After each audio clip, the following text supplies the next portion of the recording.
Hello, everyone. Welcome back to another fun episode of Thrive Live. Today, we're going to be talking about anxiety and ADHD. Let's first kind of talk about the different areas that we'll see anxiety and ADHD present itself. So first off, in the cognitive realm, right? So we'll see changes in our attention, our focus, our interpretation, and how we interpret information, how we process that information for storage, so our memory. How we see it behaviorally? We see it, you can be avoiding maybe some fear stimuli, like avoiding public speaking or avoiding bridges or changing a daily routine. Or we'll see them also get into the psychological realm of with the autonomic or somatic responses. So you'll see changes in heart rate, have palpitations, difficulty breathing, difficulty swallowing. So first off, important to talk about this topic because I think this is also, we've seen a lot of anxiety and ADHD spike, especially post-COVID. And as we're kind of working into our new work-life balance, we want to make sure we're crafting that life that we want to live, right? Where we're not driven by the anxiety. We're crafting the life of our dreams. And so to do this, it's good to become aware of either behaviors or thoughts or physical feelings that we're having that can be indications that we're having anxiety or having trouble focusing, basically this ramped nervous system response, so that we can first step, be aware of it too, and then do something about it so that we can be more in control and feel more balanced with it, increase our coping, right? So going back into the kind of this nervousness, tension that we can feel, right? It can be elevated heart rate. It could just be you're breathing faster. Maybe you're sweating. I've also seen often that I would say the flavor of the sweat, but the odor of the sweat changes into a stress odor. Tired, trouble concentrating, having trouble sleeping, avoiding things, and memory changes. And those are, that's gonna be more specific with that anxiety aspect, versus with ADHD, we'll see that's truly kind of that inability to focus, right? You can't focus on one task, you're kind of ping-ponging around. There's a lot of restlessness and excessive activity. We'll see that play into poor time management skills, multitasking, and multitasking doesn't actually get anything done. There's a lot of research behind that. Of course, you can be fatigued because, right, you're spending all this energy elsewhere. Trouble coping with stressors, there's an impulsivity to it, and having reduction in your memory, emotional regulation, right? Because that inability to focus is taking you elsewhere. So those are some things to look for. And if any of those you're like, wow, okay, those are things I'm definitely having, then I think that's a sign that we want to look deeper. So into what is causing the anxiety or causing the inability to focus, so that you can feel more balanced with this. So let's talk about the neurotransmitters, because this is there's a lot of psychiatric medications that are really geared at regulating specific neurotransmitters. There's also certain supplements that are going to be designed at gearing these certain neurotransmitters, and you'll hear about them, talked about them. So it's good to kind of understand. I'll kind of give you the high altitude flyover of them. So in terms of, with ADHD, we see that's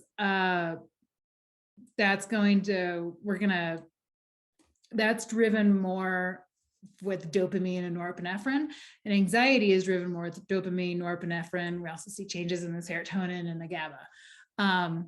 Now, in terms of course, we can see a lot of anxiety and ADHD crossing between them. 50% of people with ADHD actually have anxiety as well. So if you feel like, as I'm talking, that, things, you feel like you have both, well, you can't have both, right? Because it's not as black and white as we wish it would be. And there is a lot of interplay between these systems.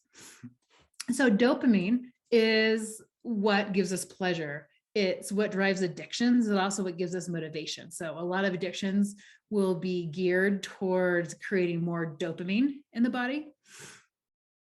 Norepinephrine is the neurotransmitter that gives us euphoria. It reduces pain. It brings in that sense of well-being. We get norepinephrine released with exercise, excitement, and sex. So that's why part of the reason why after exercise and sex, you get reduced pain because you feel better physically, and you get that sense of euphoria. Now, for a modern day interesting caveat here, we know that video games increase dopamine. So video games hit that dopaminergic reward addiction pathway. So I think it's just something important to watch, especially with our kids and our younger population, because the dopamine is that addiction pathway, and video games are definitely hitting that addiction pathway. So what are some of the root causes for causing anxiety and ADHD, right? So if I've been explaining this and you're like, okay, that really sounds like me. Well, where do we want to look? What rocks do we want to look under to help you feel like you have balance? Genetics are always a key here. And there's a whole bunch of different genetic pathways to look into. Methylation is the one that has a lot of talk behind it. That's the one that is affected by B12 and folate. And the methylation cycle is how your DNA turns over, your cells literally repair, your immune system repairs. But this is actually another arena where we produce norepinephrine and dopamine. And so the methylation pathway actually plays a huge role in the mental, emotional, cognitive arena. And there's some simple tests that you can do to check methylation. You can actually look at how large your red blood cells are in a regular blood test, and also homocysteine is one that you can look at. Now, another area that you want to dig into for like a root cause is neuroinflammation. So inflammation is affecting the brain and the neurological tissues in the body. This can come from food sensitivities. It can come from inflammation in the gut. It can come from activated histamine response. It can come also from chronic infections or infections that are maybe simmering in the body that are hard to diagnose, like Lyme, mold colonization, Epstein-Barr, herpes family viruses like human herpes virus number 6. And so there's quite a few tests out there through more functional labs that are looking at, okay, how much neurological inflammation is there present? But you can also dig into it's not relatively easy, into the infectious component, like the Epstein-Barr viruses, but those can actually be a very big hidden cause because they over time create that inflammation to the neurological tissues. Now there's certain nutrients that are going to be very key with balancing our brain and our moods. Iron, vitamin B6, vitamin B12, folate, vitamin D, zinc, copper, and magnesium. These are kind of some of the biggies. And the B6, B12, folate, that also really kind of goes back to that genetic methylation cycle. Vitamin D kind of acts more of like a hormone, in my opinion, than a vitamin, because actually of how it reduces inflammation in the body, creates immune balance. A lot of these nutrients we also use as cofactors for actually helping to produce our brain chemicals, our neurotransmitters. So if you're deficient in this, you might not be able to produce enough of a certain neurotransmitter because it's getting blocked, right? There's not enough ingredients to be making a particular neurotransmitter. And then, of course, let's not forget about the adrenals, right? So the adrenals, the little glands that sit on top of your kidneys like a hat, they're releasing mainly the cortisol and DHEA. And so this will feed into your sex hormones. So your estrogen, progesterone, your menstrual cycle, your libido, and also gives you that adrenaline response as well. And so it's a balance, right? You want to have enough adrenaline and adrenal output to be able to run away from the tiger, run away from that stressor as it's presented, but then you want to be able to come back to a baseline. But what we've seen, especially post-COVID pandemic, is that anxiety is maintaining higher than it was before. And not everyone is coming back down to that restorative baseline. And so when you stay high, you start to burn through your, your adrenal function per se, and your adrenals get tired, and we can see a tired and wired profile. This is important when it comes to the brain because cortisol will directly affect the brain. Your sex hormones will affect your brain balance. Just look at what happens with your menstrual cycle, with PMS, and how your mood changes throughout the month. And they'll also affect your conversion of neurotransmitters. So the body is this greater orchestra, right? At least in my opinion. If you really want to get those long-term results and get down to that layer, you really need to have this kind of bigger picture of what's going on and how all these different parts are interplaying with your brain health. So let's talk about some specific nutrients and therapeutics that can help. So this kind of gives you an example of how these nutrients actually help our brain. So dopamine, to help make dopamine, we need iron, zinc, B6, folate, and magnesium. So you can imagine if you're low in these nutrients, you're going to have trouble producing dopamine. For norepinephrine, we want to hit more. Zinc is going to be a really important nutrient for that. And for serotonin, we're going to have the zinc, vitamin D, and magnesium as important nutrients to help promote the serotonin pathway. So let's break this down a little bit more. So let's talk about iron. There's a study in BMC psychiatry that showed children with iron deficiency anemia had an 87% higher risk of developing ADHD. And another study showed that 92% of ADHD kids had low iron. So this study was showing that iron is directly correlated with our ability to focus if it's low. Vitamin B6, I don't have a study talk about it off the top of my hands, but B6 is going to help produce that dopamine neuronal connection. It's going to help convert the tyrosine to dopamine. So if you're low in B6, you don't get that conversion. You don't get that production of dopamine. Folate, like B6, helps convert that tyrosine to dopamine. So it's going to help your brain produce and get that dopamine. Many people with ADHD have a genetic mutation that stops synthetic folate from converting tyrosine to dopamine. And I've also seen this with a lot of anxiety as well. This is really getting heavily into the genetic methylation pathway. Vitamin D. Vitamin D helps, it's a precursor that helps to support serotonin levels and also reduces inflammation to the brain itself. There's some studies that show that kids with ADHD have 33% lower vitamin D levels than non-ADHD kids. So vitamin D is usually one of the first places that I go. It is a fat soluble vitamin, so it can be toxic in high levels if you take too much and you don't get tested, because it's a fat soluble, so you can't just pee it out through your kidneys. You're going to store it. Zinc, let's talk about zinc. Zinc is so important for so many factors, and I think we see a lot of deficiency. If you're deficient in zinc, you get you get the white spots in your nails, and you get the bumps on the back of the arm or the back of the butt called keratosis pilaris. Zinc helps keep the dopamine in the nerve synapse longer. So that's basically what an SSRI does. And so it is naturally keeping dopamine available for utilization. So you get more dopamine hit when you take zinc, actually. Magnesium improves dopamine and serotonin, and it's actually shown effectiveness when you combine it with antidepressants.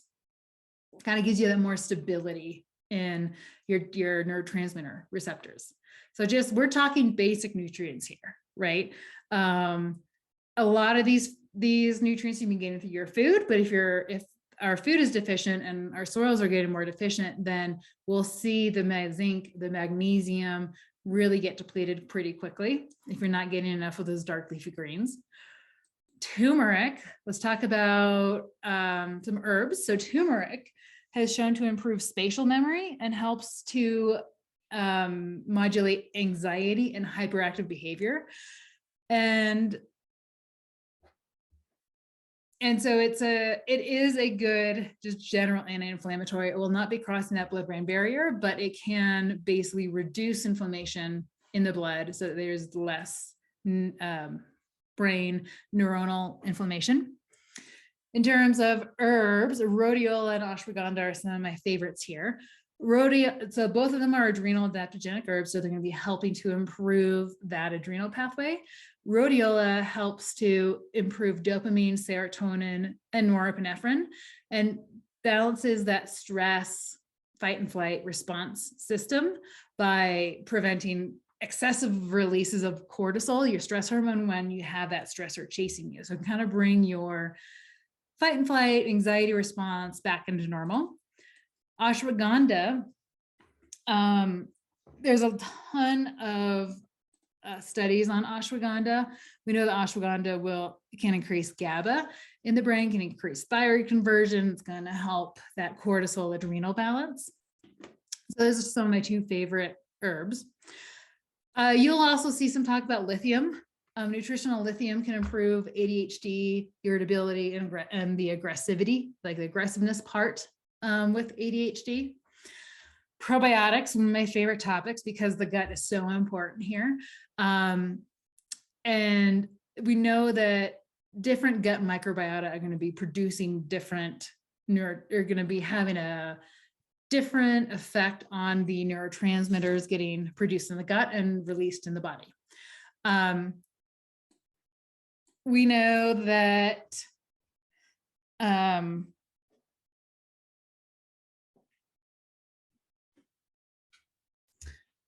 changes, especially in the bit of, I was just trying to read my sentence, what I meant to say here.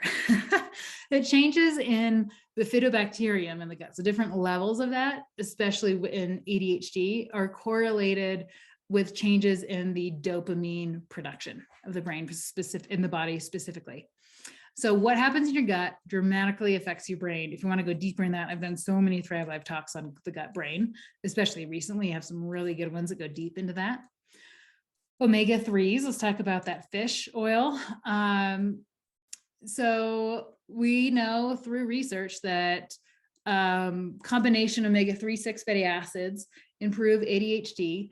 They also help to maintain fluidity in your cell membranes, which is what we need for cells to literally function, every single cell to function. We don't want sticky, I'm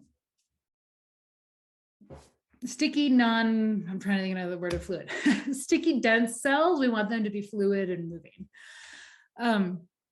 There is actually a lot of research in the omegas with improving anxiety by decreasing inflammation in the brain. And that's more specifically with the EPA loads. So you'll see psychiatrists actually talking about high dose omega-3s for that because of the EPA.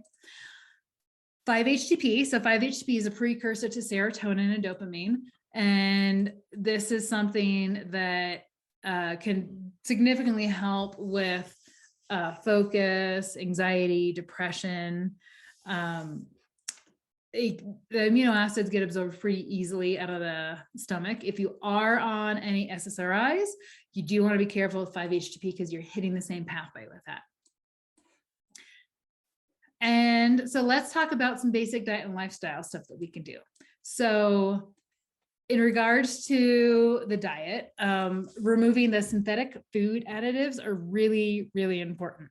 So a diet that's high in refined sugar and saturated fat can actually increase the risk for anxiety.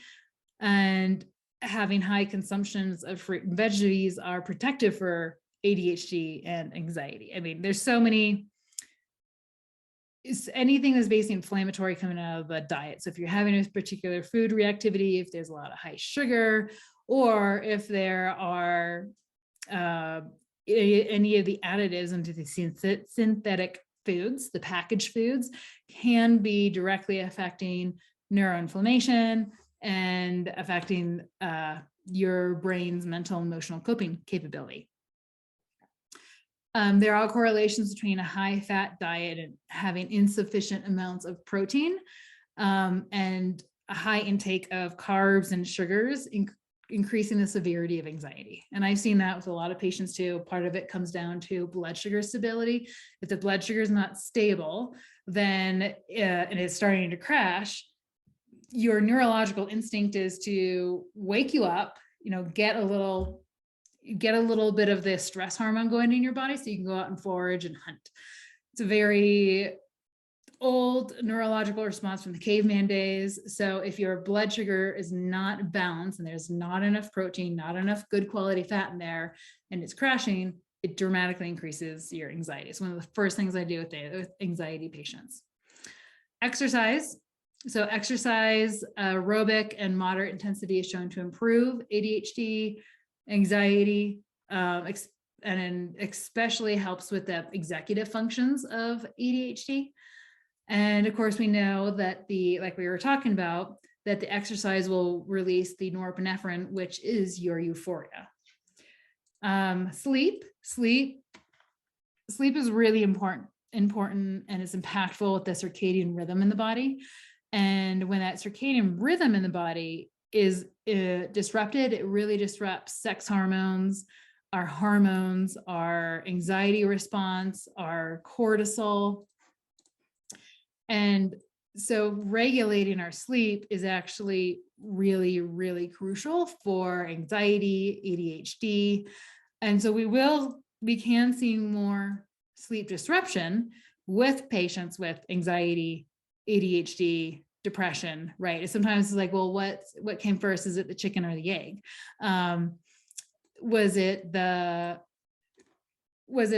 sleep disruption that caused the anxiety, or did the anxiety cause the sleep disruption? And then you bring in the whole ballgame of the anxiety of insomnia. So you can see it becomes this, like, sometimes it becomes a snowball rolling downhill, and it's retraining that nervous system and calming it down so that the brain and the body is no longer anxious about the lack of sleep and the sleep disruption. So I kind of blew through that. So I want to open it up to any questions, concerns that anyone can think of. Just pop it into the chat box. So while people are thinking about questions, kind of just some quick recap, right? So if you're noticing any of these signs of having troubles with attention, interpreting information, retaining memory, you're avoiding things, right? You're changing your daily routine. You're not driving a certain way. You're avoiding public speaking, or you feel sweaty, or you get your heart's racing, having headaches, difficulty breathing, trouble sleeping. A lot of these can be related to this ramped nervous system or the imbalance of the neurotransmitters.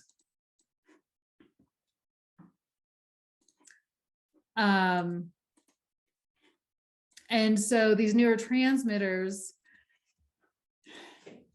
I guess step one is identify it and help others around you identify it. And then step two is think about, okay, what are some of the root causes that we can dig into? And what are some root causes for brain inflammation? Look at the nutrients, look at adrenal function, and then also don't forget about diet and lifestyle. So one question that came in is, what is the best way to test for ADHD? So that's actually done through a lot of observation. There's some questionnaires that you can do, psychology tests. I know WebMD has some that you can look into if you want to take it. It's a lot of kind of self-assessments going on. Now, there are some tests that you can do to test your actual neurotransmitter levels.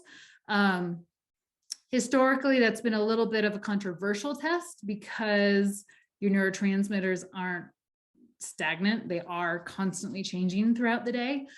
But with the people that I have seen the neurotransmitter testing on, I do think there's some validity. They're getting better. I guess where I'm going is you just want to take them with a grain of salt, but I think there is some validity in doing the testing. If you can catch your test kind of in that moment when you're experiencing the ADHD or you're experiencing the anxiety, so that we can get more of like a true baseline. And neuroscience is one company. You can get some of the neurotransmitters through organic acid testing. The other caveat in this too is the dopamine, serotonin, a lot of that is produced out of the gut. So if you're low in those or high in those, it actually can be an indication of that the gut's a root cause issue going on. But if you want the cheat-free version, there's a whole bunch of psychology tests online, and that you can, if you just Google it. I'm pretty sure WebMD has a couple, but good question.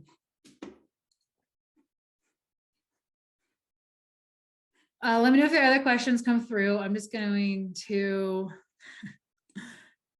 randomly think of other things that I find useful. I think one of my favorite things I didn't even talk about here yet, I just usually forget about it because it's usually so simple, is lavender. Lavender is a great anti-anxiety. It's calming to the nervous system. The Integrative Therapeutics makes a great lavender pill that you take orally, and the only side effect I've really seen is people burp lavender, but then you're walking around with a little lavender cloud over your head. Some people like it, some people don't. But Integrative Therapeutics did a study on anxiety and their lavender pill, and they showed that it improved anxiety over time. So that's a nice one. And of course, even just getting, if you're in a place where you can just go get lavender, just put it in a cup or a vase next to your bedside table. That's what I did when I was studying for boards. And we were out in Oregon, walked out to the farm, the lavender farm, cut our fresh lavender. We put these huge bouquets and vases of lavender just next to the bed and slept like a baby. A lot of people use lavender essential oil, just kind of drop a little bit on their pillow, or you just put a couple drops in your hand, rub them together, and then just inhale and get that sensory experience too. The lavender is a really nice one. Some of my other favorite herbs, I love hawthorn. Hawthorn's really potassium rich, so it helps with any of those palpitations, the increased heart rate that can come from ADHD and anxiety. Passion flower, avena, those are two calming nervine, we call them nervine herbs, so they help calm down that nervous system. And then I would also add holy basil is kind of a grounding adrenal herb. So if you ever find that a rhodiola and ashwagandha are too stimulating, holy basil is a nice grounding herb for people who find most other adrenal herbs way too stimulating. And I can just keep talking randomly. So, from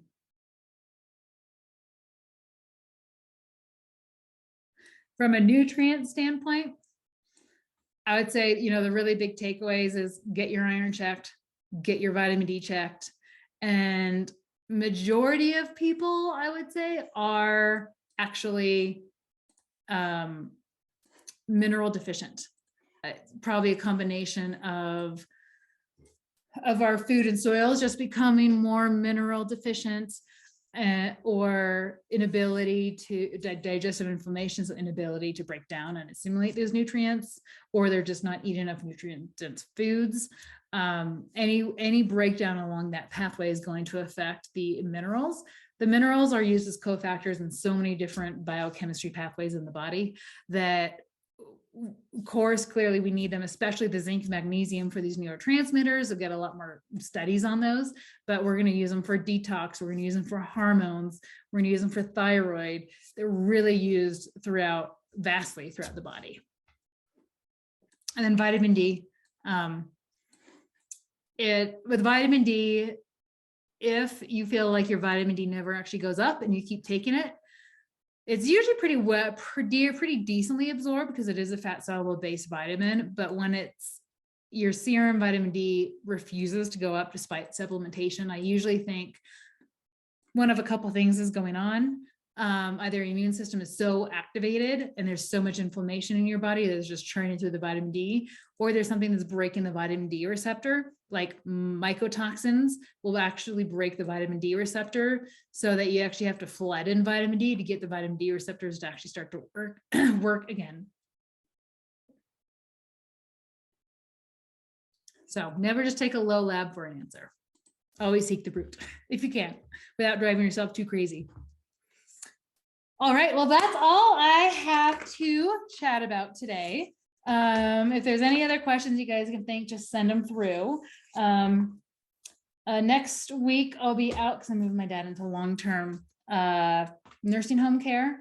And then, but we'll be back Friday, the 28th for just a general Q&A.